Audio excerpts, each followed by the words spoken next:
دا ورو سوال کړی دی وی دا ډمان چې دی او دا سندرې چې وي آیا د دوی دا مال حرام دی اگر که دوی د خیر په کارونو کې دا مال لګوي سوال آیا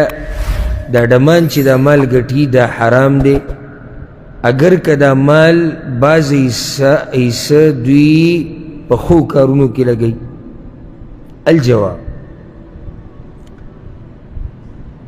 دا نن سبا چې دا کمې سندرې ویلی کېږي او دا کم ډمتوب چې عام دی او فنکاري منکاري ورته وایي دې کې شک نشته چې دا عظیم او لویه ګناه ده او دا د فحاشۍ طرف ته او د زنا طرف ته دعوت دی د دې فساد چې فطرت یې برابري که نه فطرت یو خو یو سړي فطرت ګډوډ شوی نو هغه مني چې دې کې فساد دی چې فطرت یې برابري نو هغه ته دا پته ده چې دې کې فساد دی دې کې فسق او فجور دی بلکې دا درته ووایم د پخوانی وخت چې کوم والی نو په هغې کې به یو ډمه یا ډمې چې به کومه سندره وي یا یو ډمتوب هغه درجه کې نه و چې نن کومه درجه کې دی نن سبا دا ډمتوب د نن سبا په ډمتوب کې عورتونه ښکاره شو د نن سبا په ډمتوب کې حیا تار تار شوې ده د نن سبا په دې ډمتوب کې د انسان قیمت دا ګرځېدلی چې دا یو سامان د خرڅ دی د شهوت پوره کولو دپاره دا د نن سبا دا ډمتوب چې کوم روان دی څومره زړونه دې ډمتوب دې سندرو خراب کړي دي څومره مالونه د دې د لاسه ضایع شوي دي د څومره خلکو ژوندونه ورسره تباه شوي دي او څومره ځوانان هلکان او جنکۍ هغه تباه و برباد شوي دي صرف ارمان د دې بعضو دا دی یعنې تباهي ته ګوره د بعضو هلکانو او جنکو صرف دا ارمان دی چې ما هغه پلانې ډم ولیده او ما ورله تندی ښکلې کړې ته تپوس به دې باره کې کوي چې د دوی دا مالونه حلال دي او که حرام دي دا بس تپوس څه تپوس نه وي یو سړی ستا په معاشره کې فحاشي خورۍ ته ما نه تپوس کوي چې د دا مال حلال دی او که حرام دی یو ښځه د پردو سړو په مخ کې تاویږي را تاویږي پرده نشتی حیا نشتی عورت یې ښکاره کړی ته تپوس دا کوي چې دا به حلال او که حرام وي دا پیسې یو هلک ګډېږي د جنکو نه یو دوه قدمه اخوا دی ته دا تپوس کوي چې دی چې دا کوم مال ګټي دا حلال دی او که حرام دی دې کې شک کوې ته دې کې شک دی چې دا مال به حرامي او که دا به حلالي دې کې شک نشي چې دا مال څه دی حرام دی امام نووي رحمه الله دا خبره کړې ده د صحیح مسلم په شرح کې وي اجمعو په دې باندې د علماو اجماع ده چې دا ډمه ښځه چې کومې پیسې را جمع کوي او دا سندرې چې وایي دا حرامې دي امام نووي هغه پخوانی عالم هغوی په دې باندې د علماو اجماع ده په دې احناف فقها چې کوم تېر شوي دي پخواني به وکړي یو مشهور فقیه دی ابن عابدین رحمه الله هغه په رد المحتار کې هغه دا خبره کړې ده په دې باندې اجماع د علما ده د علماو ده چې دا سندرې چې کومه زنانه و یو ګډېږي را ګډېږي دا چې را کومې پیسې ګټي دا حرامې دي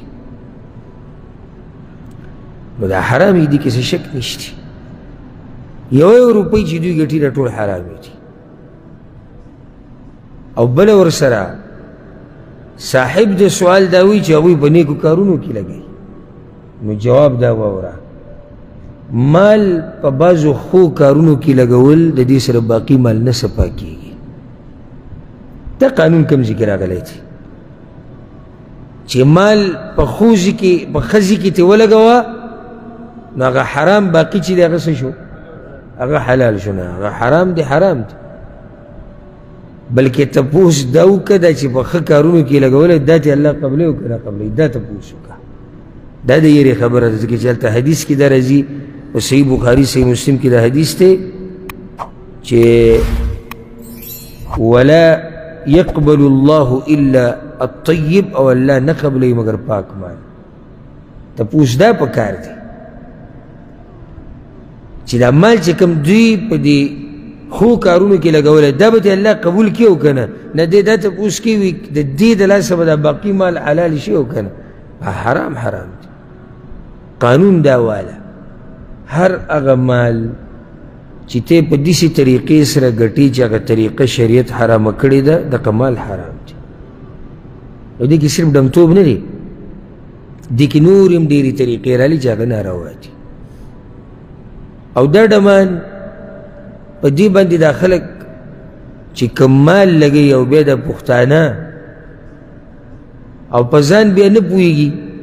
چې ډم ویني یا ډمه ویني اسلام هم پاتې حیا او عزت هم پاتې د پلار نوم هم پاتې خاندان او نسب هم پاتې خو چې دی د ډمې سره میلاو شي یا د ډم سره میلاو شي او موږ وایو یا الله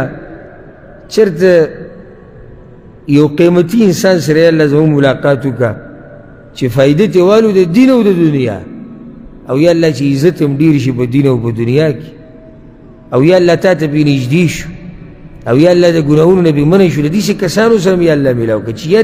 دنیوي فایده والو یا دیني داسې کې ته کومه فایده اخلې ځان دې په شرمونو وشرمو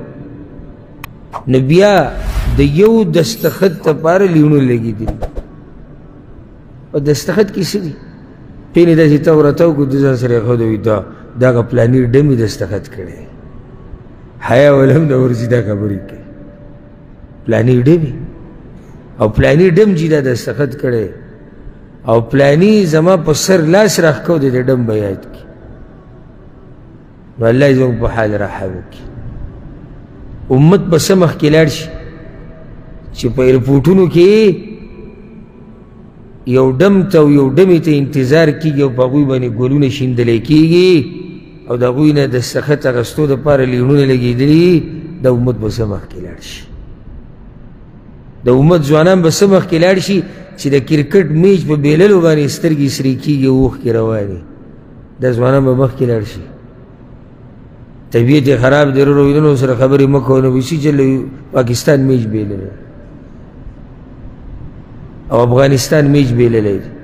او هغوی میچ ګټلی دی او دوی بیللی ته دې ځوانونو نه تمه کوي چې دا به د امت له مخکې بوځي غریب خو د اوسه پورې ټول هر څه د کرکټ سره تړلي دي د ډمې سره د ډم سره د دې سره تړلي مکه چې هغو ته هم دومره پته هغو ته هم دومره پته و بارک الله فیک چې هغه کعبې پوره نه کړه ځکه چې هغوی د الله په کور کې موږ پلیت مال نه لګو نو د دوی نه به څنګه پلیت مال قبول شي الله دې ټولو ته هدایت وکړي